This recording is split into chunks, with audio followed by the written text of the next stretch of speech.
1:55 na po ng hapon dito sa Pilipinas. Welcome po sa People's Agenda. Ako po naman si Ricky Rivera. At ako ho si Roy Cabolegro.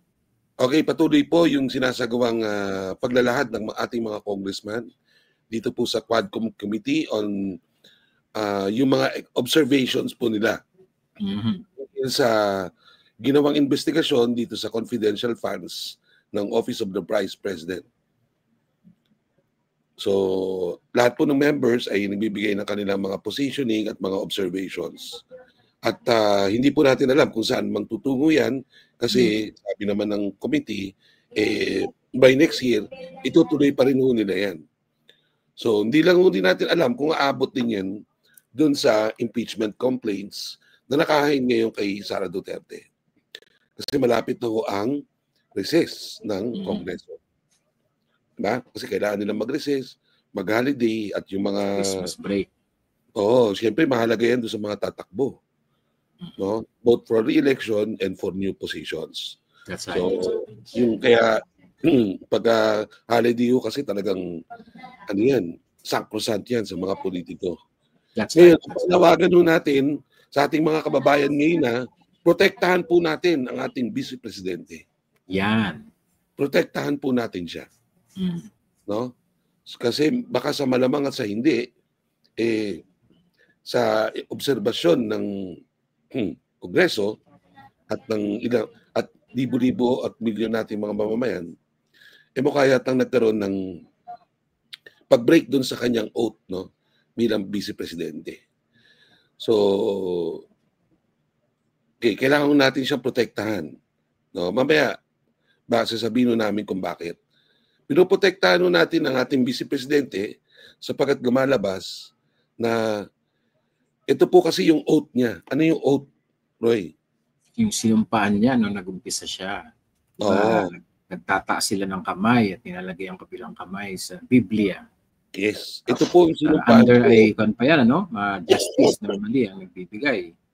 Under oath, publicly, mayroon pa tayong seremonya. Solemn na ceremony para ipakita yung kahalagahan ng ganito.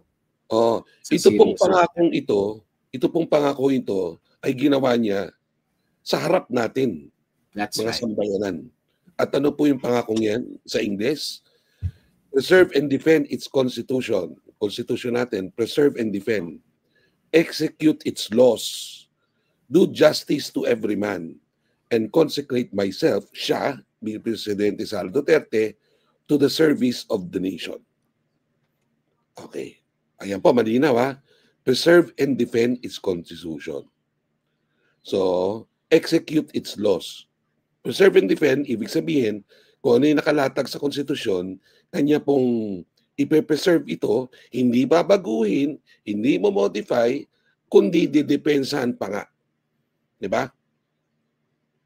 So, kung may artikulo doon about rights, mga karapatan ng mamamayan, dapat i-preserve at i-defend yan ng Vice Presidente. Tama ho ba? Hindi mo pwede i-set aside. Hindi pwede i-set aside. Kung ano yung nakalagay doon sa ating Constitution, 1987 Constitution, yung mga proseso doon, yung mga constitutional bodies, lahat yan, preserve and defend. Dapat yan, didefensahan mo. Tama? At ano yung mga constitutional bodies na nakalagay sa Constitution, Roy? Commission on Audit, Yan. Commission on Human Rights, Commission on Election, Yan. Commission on Appointment. Yan. Marami pa pong iba, no? Provided by our Constitution. At syempre, yung Office of the Ombudsman at yung tatlong sangay ng gobyerno mismo na nakalagay sa ating 1987 Constitution. Ano-ano ba itong mga to, Roy? Yung legislative branch, executive branch, and of course, the judiciary. Correct. Okay. So, preserve and defend. Hindi mo sasabihin dyan kung ano yung personal na take mo o kung ano man take ng legal counsel mo. Basta nakalagay dyan, malinaw, preserve and defend. Kung ano yung nakalagay doon, preserve and defend. Execute its laws. Ano yung ibig sabihin nun, Roy? Dapat lahat ng batas natin bilang chief executive, di ba? Kasi siya ay counter-ego ng presidente. Pangunahing may obligasyon at responsibilidad na ipatupad lahat ng ating mga batas. ay ang pinakamataas na ehekutibo. At ano-ano ba yung mga batas na to? Ito yung mga galing sa legislation, mga Republic Act, mga dati, mga Presidential Decree, etc. At yung mga jurisprudence ng Korte Suprema. Correct. Interpretation ng mga korte. At even yung mga local ordinances o yung mga local laws. Correct.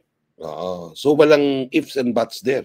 Wala. Even yung executive orders, di ba, are considered laws. Correct. Order ng executive, yan ay enforceable.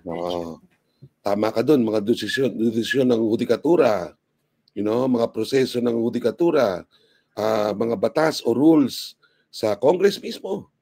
Di ba? That's right. Execute. Ibig sabihin, execute. Ibig sabihin, hindi papatayin, ha? Kasi baka sabihin nila, execute. Ipatupad. Even yung mga rules ng both houses, no? Yung mga internal rules, these are also part of what constitutes the law, no? Do justice to every man. Ano ibig sabihin? Napakahalaga. Ibig sabihin every person, ang ibig sabihin yan. Regardless of race, rank, religion, whatever. Do justice. Magbigay ka ng katarungan. At ito pinaka-importante, ha, Roy, yung huling-huli. And consecrate myself to the service of the nation. Okay. Consecrate. Ano ba yung consecrate? Ay iniaangat mo ang sarili mo. Nilalagay mo sa iniaalay mo yung sarili mo sa service of the nation. At this point, ano ba ang pinaka-importanting paglilingkod mo sa iyong bansa? Sa palagay mo? Sa ngayon ay i-preserve natin yung ating kasalukuyang unity bilang isang bansa. Yes, correct. Yun ang pinakamahalaga sa service of the nation. Kasi may mga external and internal threats tayo. Lalo na ngayon. We cannot survive as a state or as a country kung tayo po ay watak-watak. That's right. Okay, so malinaw yan, ha. Preserve and defend, Constitution, execute its laws, magbigay ka ng katurungan sa bawat isang tao, at ialay mo yung sarili sa service of the nation, which tama si Roy, ang pinakamahalaga ngayon ay pagkakaisa. Iyan ba ang ginawa ng ating Vice Presidente, Sara Duterte? Tignan natin. Lumalabas doon sa Quadcom Committee na maaaring nagkaragay ng possible graft and plunder acts ang ating Vice Presidente. So ibig bagang sabihin yan, siya ay hindi niya pre-reserve at dinipensahan yung Constitution regarding anti-graft and corruption. Tama? Bakit? Ano ebidensya? Unang-una po mga kababayan, naalala niyo po yung pagbigay ng white envelope na may lamang sandabukan na mga pera. Sa mga opisyal ng Department of Education ng DepEd at ng OBP. Opo. So, ito po ay binigay at the time na panay-panay po yung paglabas ng confidential funds. So, may correlation na wala. Sabi ng Kongreso, meron. So, may although sa mga statement na statement ni VP, sabi niya, ay galing daw sa iba yun, di ba? Pero ganun pa rin. Kung may mga ganung receipt, may mga ganung envelope na pinamimigay, hindi rin dapat yun. Kung ang pinagbatayan nito ay graft and corruption, hindi rin dapat tinolerate na umikot sa hindi kasi Roy, special law kasi ang anti-graft and corruption or plunder act. So mean to say, the very act itself. That's right. Hindi tinatanong ng batas kung saan galing yung pera. Ang pinaparusahan ng batas, yung act itself. Kunyari, ako, governor ako. Binigyan kita ng white envelope na may pera. At ikaw, government employee ka. At tinanggap mo. Tinanggap mo ngayon, salamat, Ricky. Huwag mo na lang tanong kung sa wedding yan or what, or saan galing. The very act itself of giving you money is punishable under our laws. So, isang very cardinal sin yan ng ating pangalawang Pangulo. Ang pangalawa, ang kanyang refusal to subject herself to legal and constitutional processes. Yung kanyang alibay ho na hindi dapat pakialaman ng Kongreso Yung issue ng confidential funds, ano sa palagay mo? Well, ang pagde-determine kung yan ay confidential o hindi, yung act, yung fund mismo, yung action, fund yan. Kung hindi mo pinapatunayan na yan talaga ay for purposes of what is intended as a confidential fund, then you are most likely liable. Kasi ang purpose lang ng fund na yun ay para dun sa purpose ng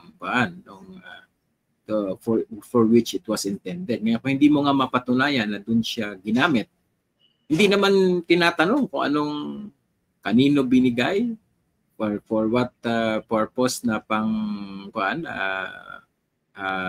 na confidential nga kasi yung mga action na yan. Ang tinatanong ay talaga bang ginamit siya as a confidential fund? Now, the mere fact na hindi mo sinasagot yan, you are most likely liable. Kasi sa una, di ba sabi niya, ba't ako aatin dyan? Kine-question nga nila yung confidential funds.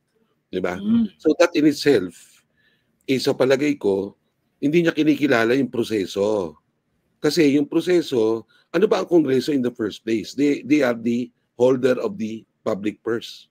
Oh, a power of the purse resides solely on the Congress. Legislative power, ibig sabihin yan. So dapat, at the very least, respetuhin mo yan. Kung may tinatanong sila about that, hindi mahalaga kung hindi mahalaga yan kung hindi kasama ng political agenda yan o hindi. Hindi po. Yan po talagang nasa ambit, within the ambit of the pwede mong ireklamo yan, i-expose yan na ginamit siya for political purposes, but you don't not respond to it. Yan kasi po yung pangalawa. Yes. Yan po yung pangalawa kasi pinalabas niya na wala na silang recourse. Hindi niya nirespeto rin yung judicial power to interpret kung tama o mali yung Kongreso. Ang ginawa niya, unilateral. Siya na yung nag-judge na mali yung ginawa ng Kongreso. Oo, kaya kita mo, di ba? Hindi ka pwede mag-judge. Kasi nga may interpreter ng batas. Di ba sa committee pati sa mga sulat ni Chief of Staff niya, si Zulaika Lopez, nagbibigay ito ng legal opinion. Wala pong karapatan ang nasa executive department to give an obiter dictum or even a legal opinion unless otherwise required or asked by a competent court or designated by the court. Di ba? Nabi ko, Solicitor General Roy Cabonegro, please give your advice. Saka ka ngayon magbibigay. Sa executive, ikaw ay taga-execute lang. Di mo pwedeng and even that is called an advisory, di ba? Oo, tama. It's just simply an advisory, a legal advisory. Hindi pa yan yung final. Kasi the final arbiter ng lahat po ng legal at constitutional controversies ay ang Supreme Court. Ang ating mga court. Supreme Court. Or lower courts.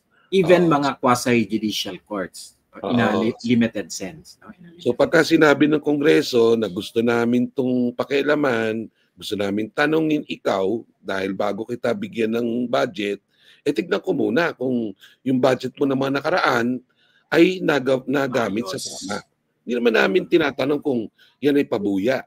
Tinatanong namin kung totoo nga bang itong pabuyang ito napunta kay Mary Grace Piatos.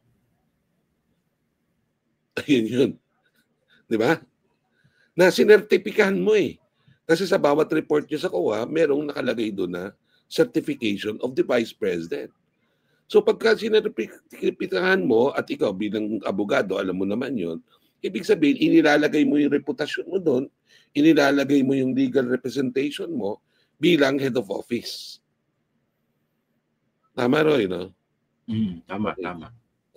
Ang pangatlong cardinal sin ni Vice Presidente Sara Duterte disrespect to all democratic institutions existing in the Republic of the Philippines. Ano-ano po yung disrespect na yan? Unang-una, binanggit na namin kanina sa Kongreso. Di ba? Sa refusal niya. At eventually, sabi niya, hindi naman refusal ito. Pumunta naman ako doon, nag-took out naman ako. Nag-participate naman ako. Pero the mere fact na during the processes na involved ng Quadcom, tumatayo siya, hindi siya nagbibigay galang doon sa mga nandun sa legislator, no? Eh, disrespect na yan. Diba? Disrespect to the office of the executive. Ano bang ginawa niya sa office of the executive? Siyempre, yung kanyang threatening messages, no?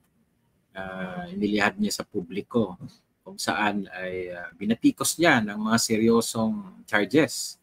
Ang pinakamataas, ang pinakamataas na executive at ang kanyang pamilya at ang pinakamataas sa legislatura, at least sa lower house.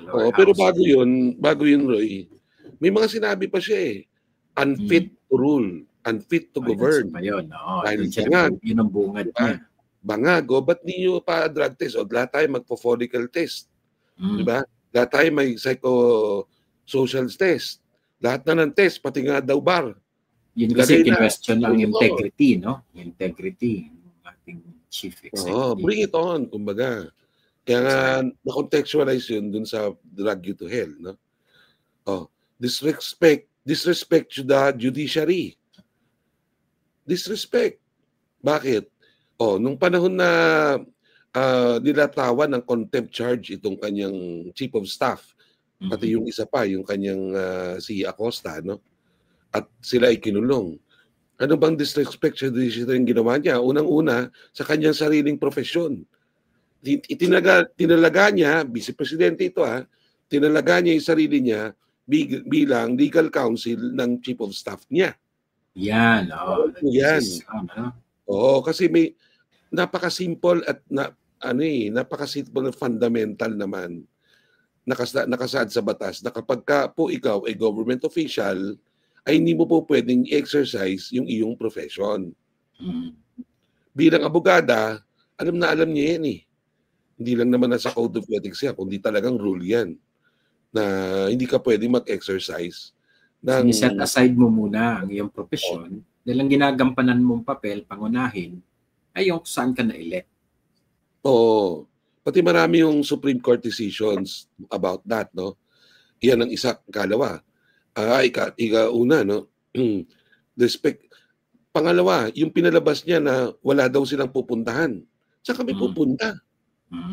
Diba? Na sinugundahan ni ex-President Rodrigo Roa Duterte. Saan daw sila pupunta to seek remedy?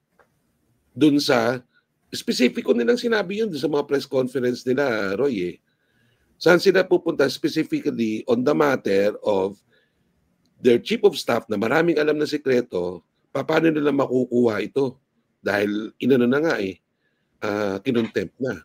Matatandaan mo na previously may na-contempt na very close Duterte associate, si dating Colonel at dating PCSO Chairman Garma. So after ma-contempt yan, after no contempt, di ba, nag-reveal. Nagsiwalat. Di ba? Ibinuhos na. Nalalaman na Nagbuhos siya ng mga alam niya. With that context, ganito rin po yung kasi yun, hindi nila na-obserbahan si Garma, kala nila, hindi magsasalita. Maliit. Hindi magsasalita. Yung pala mga daming statement and daming witnesses ang ginawa niya. So, doon pa lang naka-alarma na sa kampo ng Duterte. Kaya naman, this time, full force sila. No? Talagang, ang tawag dyan, binarakuda. Ano yun? Binarakudahan. Barricaded. Binakuran, barricaded. Sino nag-barricade? Ang mismong vice-presidente. 2 senador. 3 senador. Si Amy. 3 pala. 3, no? Tapos yung iba pang mga lower officials. No? Isipin mo kung gaano ka-importante itong chief of staff na ito. Even to the extent na kanilang binastos pa nga, di ba? Ang 2 police officers na nagbunsod tong pag-file ng mga police officers na to ng separate na criminal case. Okay. Yan po ang pag-disrespect naman sa mga security institutions natin, katulad ng PNP and AFP. Ano nangyari sa PNP, yung officialis doon? Di ba, sila nagpapatupad laang ng batas. In-instructan lang yan Kumbaga, direktasan ng isang higher authority, baka pwedeng pumunta ka doon para at least yung peace and order doon, okay. Pero nung ginawa, brush off ni Vice Presidente, inakusahang duwag, etc., etc., etc., etc. Napakaraming mga overt acts ang ginawa ng Vice Presidente. At nakita ho natin yan live and direct nung sinusuta ng media yung mga kaganapan dyan po sa mga ospital, sa St. Luke's at sa Veterans Memorial Hospital. Ngayon na rin it was so bad na napilitan yung PNP mismo na mag-file, di ba? Ng kaukulang kaso on behalf of the two police officers. Disrespect din ho sa mga professional members ng Armed Forces of the Philippines. Bagamat direkta hong sinabi ng ating Vice Presidente that she doesn't agree with the call nung kanyang ama, former President Rodrigo Roa Duterte, na for the armed forces to intervene. Specifico yun doon sa press con eh. Wala na hong ibang remedy dito, sabi ni Mayor ni dating President Duterte. Kundi ang military na lang ho ang mag-ano ng away. Teka muna. Sino bang may problema? Dalawa bang pamilya may problema? Hindi, kayong pamilya eh. So anong i-intervene ng armed forces? Di ba? Bagamat hindi sinangayuan ni Sara Duterte ito nonetheless, pansinin ninyo na nagkaroon ng mga rally-rally na yung mga rallyista tumawag sa ouster, ouster, downfall ng PBBM administration, pinasalamatan sila sa isang public address ni Sara Duterte. Okay? So hindi man niya at the least, meron siyang pang-tolerate, no? At dahil pinuri pa niya at pinasalamatan pa niya, ay there's this impression na sinusuportahan niya in fact ang kanilang ginawa. At by doing so, ano yung na-concentrate po niya ba yung serbisyo sa nation, sa bansa natin, na huwag tayong pagwatawatakin? Yung mga rally na ho yan, whether you like it or not, even though sinasabi nila na free expressions yan, pero it's meant to actually divide us, to have two conflicting sides. Diba? Iyon po yung epekto niyan eh. So kami, nananawagan po kami sa taong bayan na protektahan po natin ang ating Vice Presidente. Protektahan po natin siya dahil malamang sa hindi, di ba sabi niya I would drag you all to hell. Tama ba, Roy? Tama. Yan yung matinding niya, no? Pasabog niya. I will drag you all to hell. In fact, parang in-echo niya yung sinabi naman sa Senado nung ex-president Rodrigo Roa Duterte. Sinabing straight to the face ni Senador Risa Hontiveros. Ano ba sabi ni Duterte nun?